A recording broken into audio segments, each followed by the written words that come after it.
There comes a moment in your life where things don't necessarily get easier, but they start to make sense.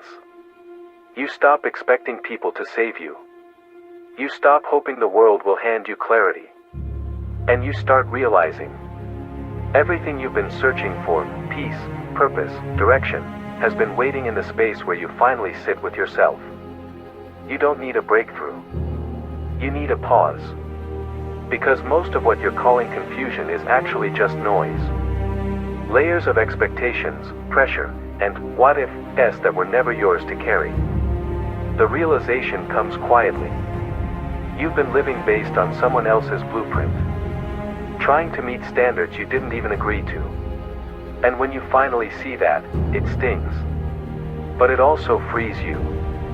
You realize not all progress looks like movement. Sometimes it looks like stillness. Like staying home. Like saying no. Like walking away from something that doesn't feel right, even if it once made sense. The old version of you might have chased it, but the new version knows. Nothing is worth losing yourself over.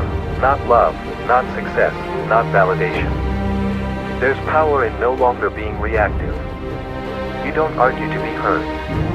You don't chase to be chosen. You don't explain your boundaries to people committed to misunderstanding them. Because now, you understand. Peace isn't something you find. It's something you protect. You don't get it by fixing everything around you. You get it by choosing what you allow in. One day you'll look around and see fewer people, but you'll feel lighter. You'll have less to prove, but more to stand on. You'll carry fewer dreams that weren't yours, but the ones you keep, they'll be rooted, they'll be real, and maybe the most freeing realization of all. You don't need to rebuild the person you used to be. You just need to become someone who makes sense to you now.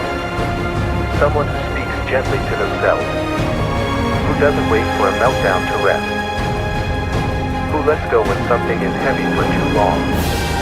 Someone who wakes up, not dreading the day, but quietly ready to meet it. So if you're in a season of letting go, of questioning what still fits, of pausing before rushing to the next chapter, maybe you're not lost. Maybe you're finally walking back home, to yourself. And maybe, just maybe, this is the moment where life starts to make sense.